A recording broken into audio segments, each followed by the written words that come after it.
This is the jury round of the 2011 CNBC TV 18 Overdrive Awards. We're at the MMSC racetrack in Chennai with all the cars and bikes that have been launched in the country this year. Our jury have already looked at the luxury car and the hatchbacks that are in contention for Car of the Year honours. But what will they make of the two mid-size sedans that have taken the country by storm? The Vento is the second Volkswagen product and third German amongst our nominees for Car of the Year. And don't let that front end fool you. This car is not a Polo with a boot tacked on. The wheelbase is longer, cabin space is much improved, and every inch of this car screams purpose-built sedan. Pretty well designed. It doesn't seem to be from a hatchback. It doesn't seem to be extended into a three box. So, we have the Desire, which does feel a little odd. But here the Vento is pretty well designed and seems as designed as a three box right from the beginning. The Vento's cabin is another example of classic German build quality and solidity. Everything is beautifully finished, and even the plastics feel like they belong in a higher class of car. The Vento actually impressed me more than the Polo. It's got more space at the back because the platform has been lengthened. So it's got more space. You can fit 4 people comfortably, 5 people at a pinch, but 4 people can be comfortable in the car. Again, the same good build quality, the same good interiors. It makes you feel nice about yourself, and it obviously looks very nice. So you smile every time you look at the car. The Vento is available with twin 1.6-litre petrol and diesel engines, and though the petrol is the competent performer, it's the diesel engine which is the star of the package. Vento's a nice package overall. It's got all the right mechanicals, a very European flair and feel to it. So it's solidly built. It's got nice ride quality, the handling, performance from the car is also pretty fantastic. Of course, you have both the petrol and the diesel engine range, so you can access both whichever part of the world you want. Handling-wise, the Vento is calm and composed, but it's the superbly damped ride quality which impresses above all, and has allowed the Vento to take on the class-leading Honda City. But is that enough to take our Car of the Year honours?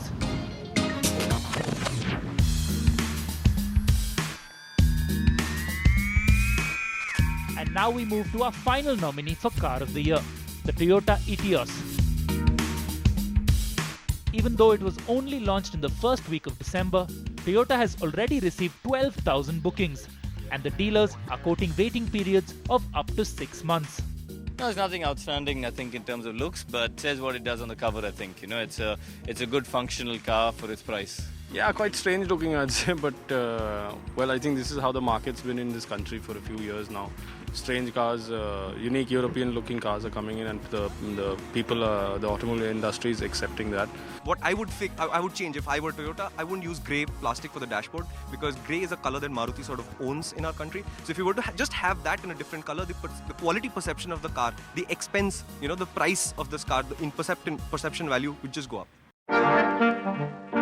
While the Etios' looks and interior styling didn't find too much favour with our jury, the uber-spacious rear cabin and flat floor, which allows 3 passengers to sit in comfort, certainly did get a thumbs up, along with the engine and drivetrain package. 2-3 things strike me. First and foremost is the smooth drive and an excellent feel for the car, outstanding features. The second thing is the space, both inside as well as outside on the boot. High level of space. The third one, which is very important for me, is the power to weight ratio. The weight is under a ton, under 1,000 kilograms, but the power is pretty good, the torque is quite nice, and therefore it has all the attributes for a big success.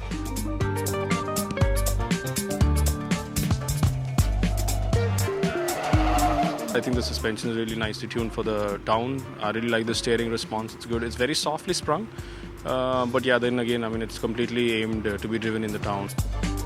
Mechanically, I was really impressed. The engine is really nice, very smooth. And handling also, when you brake, it doesn't sort of dip up and down like you'd expect it to. It's a Toyota, okay? Whatever they make, they're going to sell out the 6,000-7,000 cars within the month. To me, that's not the real good thing about the Etios or the big thing about the Etios. To me, the thing about the Etios is that initially you might be a little surprised that the car looks so like any other sedan in the segment, as it were. But it really is a good car. The ride quality, the handling, the feel of that engine is just brilliant. The Etios is the final contender for Overdrive's Car of the Year award, where it joins the BMW 5 Series, Chevrolet Beat, Ford Figo, Maruti Suzuki Wagon-R, Nissan Micra, Volkswagen Polo and Volkswagen Vento.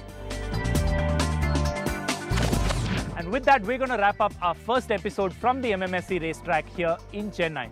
You've seen what our jury members thought of the contenders for Car of the Year, and we do have some great cars here from some of the biggest manufacturers in the world. But we're only halfway through, and coming up next week, we'll have the contenders for SUV of the Year, Scooter of the Year and Bike of the Year. There's a lot of action still lined up. You don't want to miss that. So tune in next week right here on Overdrive.